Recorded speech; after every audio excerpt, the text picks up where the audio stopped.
El año 2022, que ya está cerquita de terminar, fue muy interesante desde el punto de vista político y económico para América Latina, especialmente porque se dieron elecciones en dos de los países, si se quiere, más destacados de la región. Y un poco para analizar qué está pasando en esta región latinoamericana y qué perspectivas puede haber para el año 2023, estamos consultando a Elías García Nava. Él es periodista y analista político que trabaja especialmente en temas relacionados con América Latina. Bienvenido a Express News Noticias, Elías. Muchísimas gracias por tu invitación, muy amable. Gracias una vez más porque siempre nos das luces sobre lo que pasa en nuestra región. Y por supuesto, la primera pregunta, Elías, ¿qué ha pasado en este año en América Latina y qué perspectivas quedan para el año que viene?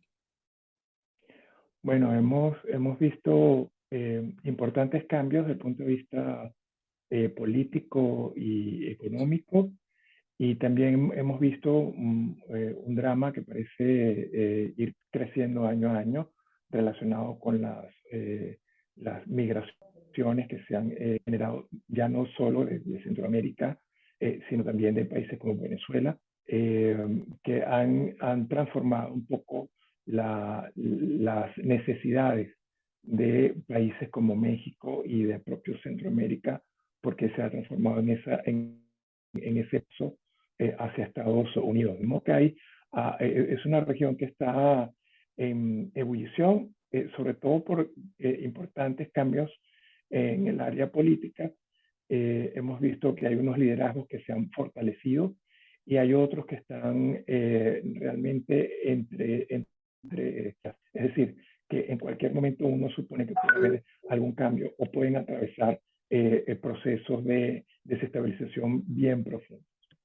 Sí, en ese marco, pues mencionas varias cosas muy importantes, cambios políticos. Alguien diría, algunos analistas hablan de que la región se ha ido en la balanza hacia la izquierda porque se dieron elecciones tanto en Colombia como en Brasil, dos países muy grandes e importantes para la economía latinoamericana, y que eso cambia un poco las reglas de juego de cara al entorno internacional. Sí, el proceso de Brasil, por un lado, sigue siendo muy llamativo. En todo caso, el proceso de transición de la administración Bolsonaro a la administración de Lula da Silva está en marcha. Están todos los arreglos previstos para que en enero Lula asuma su nuevo periodo como presidente e inicie un mandato que va a tener muchos problemas, pues si recordamos, todo lo que es el Poder Ejecutivo va a estar enfrentado al Poder Legislativo. El Congreso se encuentra en manos de organizaciones políticas que han cerrado filas con Bolsonaro, de modo que ahí va a haber una fuerza de choque muy intensa, muy dura, y no va a ser un periodo muy tranquilo, de mucha calma para Lula. Sí, en ese marco, pues obviamente la situación brasileña hay que tener cuidado y estar atento en lo que está pasando. Otros países también están enfrentando situaciones complejas. En este sentido, países como Venezuela, hablemos de esta otra nación que venía de tener una serie de sanciones de parte de Estados Unidos por temas democráticos. ¿Qué está pasando? Se reactivaron las negociaciones entre el gobierno, la oposición e incluso Estados Unidos está reduciendo las sanciones. ¿Qué ha pasado con este otro país? Venezuela es una referencia en este momento para la región sobre la turbulencia política y social que se va a apreciar durante el próximo año. Me refiero con esto a que Estados Unidos, la administración del presidente Biden, ha cambiado drásticamente su línea de relacionamiento con el régimen del presidente Nicolás Maduro, en este momento hay un proceso de revisión de las sanciones. Todo parece indicar que se van a levantar las principales sanciones en la área petrolera sobre el comercio y sobre el manejo de recursos monetarios que están colocados en distintas partes del mundo que pudiera administrar el presidente Maduro. Esto se debe a un cambio de prioridades para Estados Unidos, que empezó a negociar directamente con Maduro, eh, dejando a un lado lo que es llamado la oposición venezolana, que ha perdido mucha credibilidad, que se encuentra con niveles de popularidad muy bajos. Eh, Prácticamente son cuestionados cada uno de los dirigentes que se agrupan dentro de este sector de oposición, y es comprensible entonces que en Washington hayan decidido entenderse directamente con Maduro a lo largo de este año. Desde Venezuela entonces entregaron a ciudadanos estadounidenses que estaban retenidos. Se habla de los famosos ejecutivos de la petrolera Citgo, que estaban retenidos en Caracas, fueron liberados, así como otros dos prisioneros políticos de nacionalidad estadounidense, y a cambio no solo se levantaron sanciones específicas para esta persona, sino también se levantaron sanciones, fueron indultados, perdón, dos miembros también de la familia de Maduro, sentenciados, esto es importante, sentenciados por narcotráfico. Y en ese marco se dieron negociaciones en México y hay como perspectivas de cara a las elecciones del 2024. O sea, el 2023 va a ser determinante en términos políticos porque va a haber unas campañas fuertes para enfrentar esas elecciones del 2024, ¿no? Sí, todos estos hechos lo que hacen prever es que el régimen de Maduro tiene ya, de alguna manera, extraoficialmente o no, el visto bueno de la administración Biden para continuar. Va a seguir desarrollando funciones que antes habían estado suspendidas por las sanciones. Las sanciones se van a ir levantando. Esto es una pésima noticia para todos los defensores de los derechos humanos, para todos los que luchan contra la penetración del narcotráfico en el sector político de América Latina, afectados. De modo que lo que es probable tanto para el 2023 es que Maduro se sienta cada vez más fortalecido, que repita como candidato para las elecciones previstas en el 2024, y que gane. Gane porque no hay ningún candidato de oposición que tenga credibilidad, que pueda articular algún movimiento social, movimiento político que haga algún tipo de contrapeso, y porque a fin de cuentas el sistema electoral de Venezuela se encuentra penetrado por la administración de Maduro. Los poderes se encuentran en poder, se encuentran colonizados por la administración de Maduro, de modo que todos los poderes van a estar cerrando filas con él, y no se va a poner en riesgo la pérdida de ese poder en cualquier tipo de elección, ¿no? Entonces ahí vemos en Venezuela un camino que también empezamos a ver en México. Si miramos de cerca lo que está ocurriendo en México, lo que ha ocurrido en México, sobre todo este año, y lo que va a ocurrir en el 2023 y en el 2024, que es cuando están previstas las elecciones presidenciales en México, hay un patrón similar. ¿A qué me refiero con esto? A que el presidente López Obrador durante este año ha delegado en las Fuerzas Armadas mexicanas funciones de control de importantes sectores de la economía, del control de la seguridad ciudadana, de modo que los militares han asumido funciones que antes no tenían. ahora el presidente López Obrador se ha enfocado en penetrar lo que es el poder electoral y dinamitar la institución que lo representa para ajustarlo más a las prioridades y a su ambición de perpetuar su proyecto político.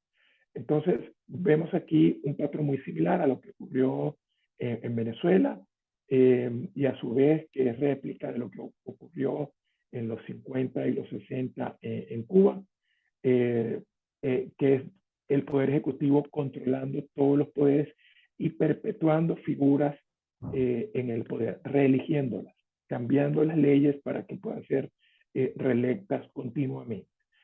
Gracias, Elías. Estamos conversando con Elías García Nava. Él es periodista y analista experto especialmente en temas latinoamericanos de política y economía.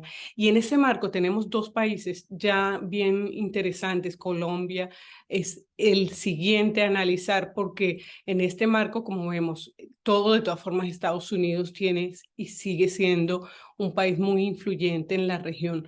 ¿Qué pasa con Colombia, que también tuvo elecciones muy interesantes este año, donde el ganador fue el líder de un sector de izquierda bien fuerte, Gustavo Petro, que si se quiere representa un sector que nunca había estado en el poder en un país como el de Colombia, donde la guerra venía afectando a este país. Ahora Petro habla de ir a la paz total, habla de una cantidad de conceptos. ¿Qué pasa en este país y qué perspectivas hay para Colombia? Colombia tiene en este momento toda la atención porque el presidente Petro eh, eh, primero fue electo eh, de una manera que sorprendió a muchos porque se esperaba que hubiese algún tipo de resistencia por parte de los partidos de la oposición y el presidente Petro muy hábilmente logró negociar con factores importantes, factores políticos y económicos del país, de modo que en este momento cuenta con un camino abierto para implementar su programa, sus líneas de trabajo. Y se perfila también que Petro asuma una función que había estado en un limbo en América Latina, que es asumir la figura del líder de la región. Esa figura de liderazgo que tuvo Lula en su momento y luego asumió Hugo Chávez en su momento y después de la muerte de Chávez quedó en una suerte de limbo donde no había como una figura en América Latina que representara la región y que influyera en los distintos procesos que se dan en la zona. Petro está trabajando en función de eso. De modo que uno empieza a percibir que Petro quiere convertirse en esa figura regional que influya en la región y que él pueda ser como un articulador de procesos ahí. Esto supone, por supuesto, que él tenga capacidad para ello, que su habilidad política le dé para hacerlo y que también pueda sortear los problemas que tienen todos los países de América Latina y Colombia no es una excepción, que es cómo salir del rezago que quedó de la pandemia, cómo recuperar terrenos perdidos a nivel de comercio exterior y cómo también navegar lo que llaman las olas mundiales económicas que se han visto afectadas no solo por la pandemia, pero también por la guerra Rusia-Ucrania, que ha tenido impactos este año desde el punto de vista económico, desde el punto de vista político, y van a seguir teniendo, porque es un proceso que no se perfila con un fin a corto plazo, al contrario, parece quedarse como una especie de agua estancada en toda Europa y eso tiene importantes impactos en el comercio, en los precios de materia prima, en los precios de productos de energía, que América Latina es muy sensible a eso. Entonces, Sí, bueno, ahí va a haber... sí, tú estás mencionando un punto muy interesante. Ajá. Y precisamente para verlo desde el punto de vista de aquí, de Londres, el Reino Unido, la relación con América Latina, cómo se ve, especialmente porque, bueno, ya el Reino Unido no forma parte de la Unión Europea con el Brexit, si se quiere, ha quedado en solitario para tomar decisiones y algunos analistas piensan, y me gustaría ver tu punto de vista, que América Latina tiene una oportunidad muy interesante para desarrollar esa relación comercial, política con el Reino Unido. Ejemplo, Colombia y Perú lograron que el Reino Unido les quitara la exigencia de visa para entrar a territorio británico. Eso es un punto que podría marcar. ¿Qué crees tú? ¿Cómo ves esa relación entre América Latina y el Reino Unido? Yo creo que Reino Unido ha perdido mucho tiempo y ha perdido buenas oportunidades para estrechar lazos con la región. Eh, ha actuado de una manera muy lenta y eso es comprensible teniendo en cuenta la turbulencia que ha vivido Reino Unido, la salida del Brexit, las turbulencias a nivel de gobierno, 3 primer ministros en cuestión de semanas, eh, y, y, y, todavía el primer ministro Sunak no tiene el horizonte despejado, es decir, está por verse si va a tener o no la capacidad de mantenerse a flote. De modo que para Reino Unido ha sido más verse el ombligo que estar estrechando lazos en una región que ha ido progresivamente alineándose con intereses que no son los del Reino Unido. ¿A qué me refiero?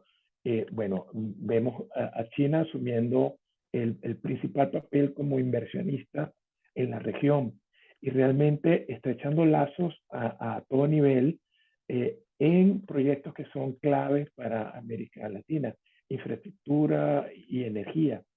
Bueno, en todo caso, un año se viene el 2023 de una manera muy interesante para seguir observándolo y analizándolo, y sobre todo desde aquí, desde Londres, donde hay una comunidad latinoamericana que sigue teniendo los ojos en la región, ¿verdad? Sí, y además que es una comunidad muy movida, es decir, eh, pues encontrar que la comunidad latinoamericana, sobre todo en Londres, pero ya se ha propagado a otras ciudades grandes del Reino Unido, eh, encuentras que está muy involucrada en temas culturales, en temas de emprendimiento, en temas de asistencia social, de modo que es una red que se ha desarrollado, antes estaba como muy fragmentada en nichos, lo que permite el desarrollo de comercio de productos latinoamericanos que han tenido muy buena acogida en Reino Unido, ¿no? Que hay una perspectiva bastante favorable, eso va a seguir creciendo y se va a seguir desarrollando. No va a ser esa migración netamente de escasa formación o en busca de un asilo político, sino más bien con una visión más económica, más de desarrollo económico, más de desarrollo cultural, la que se puede ver en Reino Unido para los próximos años. Bueno, muchísimas gracias. Estamos conversando con Elías García Nava, analista, periodista y, por supuesto, experto en una región tan importante para nosotros como es América Latina.